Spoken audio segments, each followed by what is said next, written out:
topic is erotic capital. I'm a social scientist, and for many years I was teaching in the London School of Economics, sociology.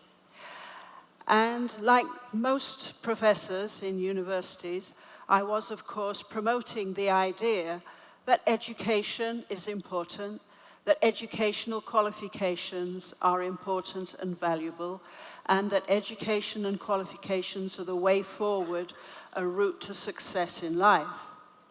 And then one day I woke up and realized this was actually far too narrow a perspective, that actually many other things are also very influential and helpful for success in life.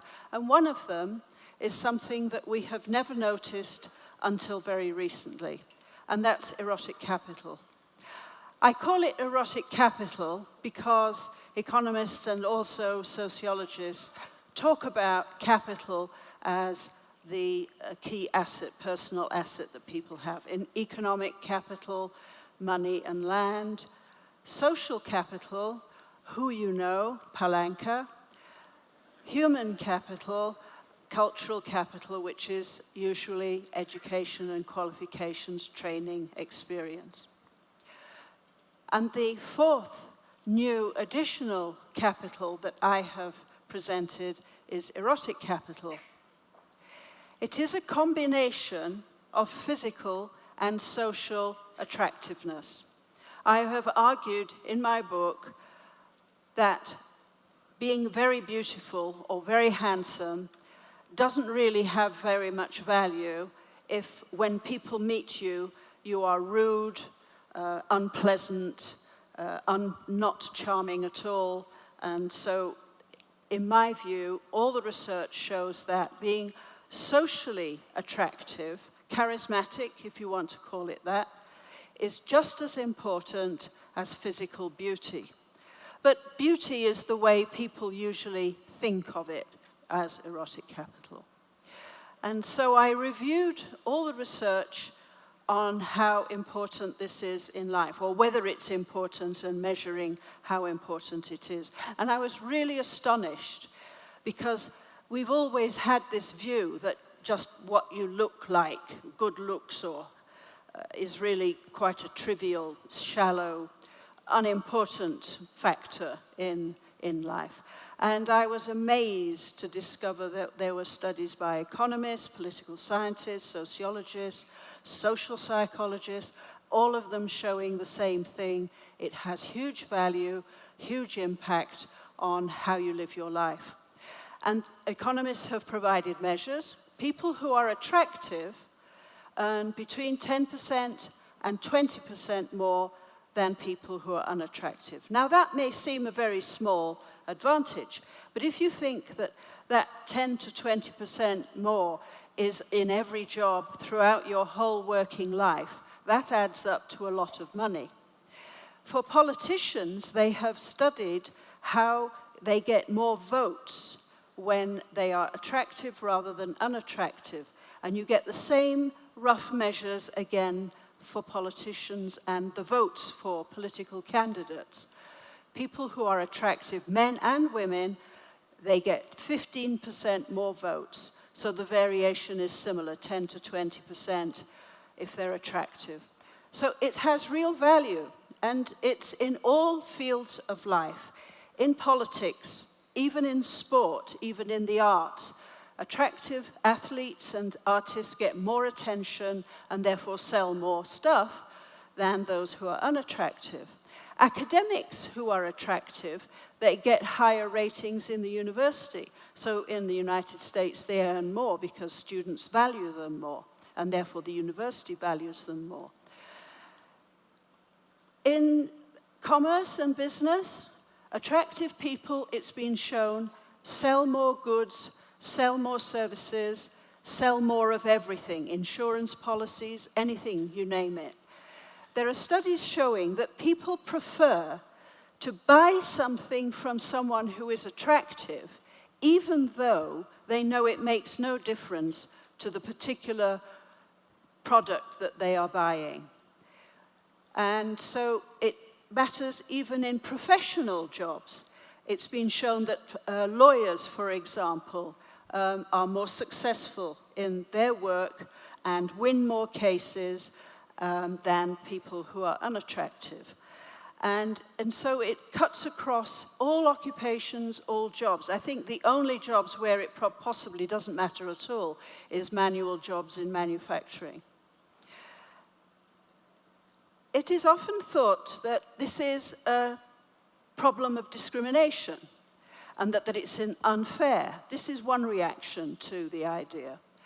But if you think about it, people who are selling more goods, who are being more productive in the work that they do, who are getting better cooperation as managers because people like them more, people who attract more customers, more clients, more mentors, more friends, and are more likely to be hired as employees, more likely to be promoted in any job, these people are actually more productive. So it's not discrimination as some people have wanted to think. So we're used to the idea that people who are attractive are lucky in dating and in marriage and find it easy to make friends. But the interesting thing is all this research which has been done in the last 10 or 20 years, quite recently, has shown that people who are attractive actually have benefits, social benefits, economic benefits, in absolutely all areas of life, business, and anything else they do.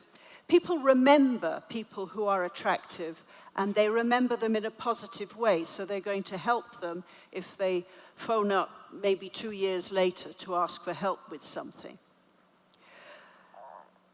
Why is attractive? Who benefits most from this? The research here is actually changing, it seems to me. Most of the research has been done in North America because that's where an awful lot of social science research is done. And all the early research showed that men had much more benefits from attractiveness than women.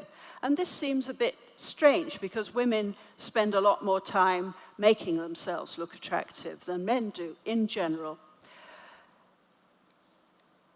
And the more recent research in Europe, because this has been prompted by the book that I published on erotic capital, has shown that in Europe at least, women are actually getting more benefit from erotic capital than men. Now, the difference isn't absolutely huge.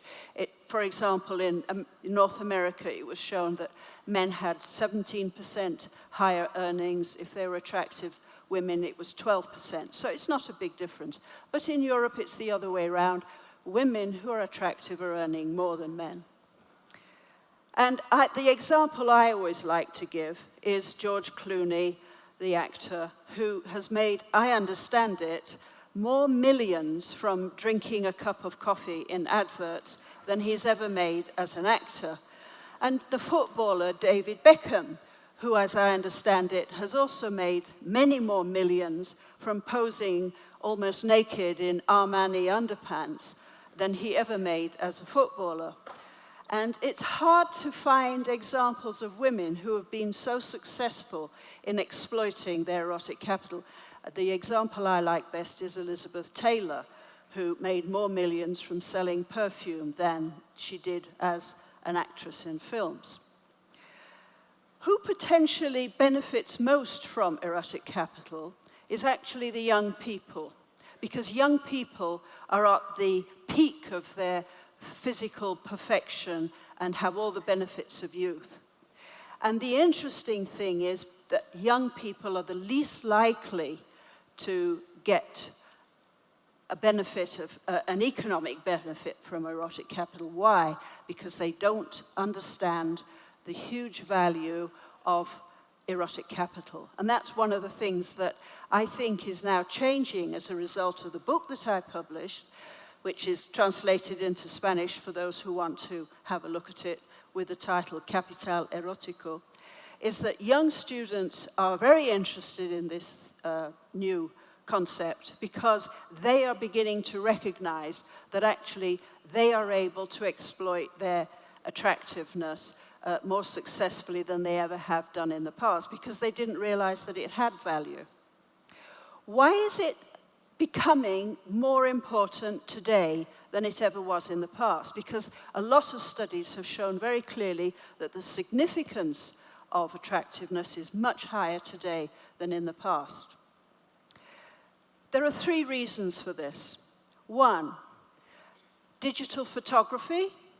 We see pictures of people everywhere nowadays.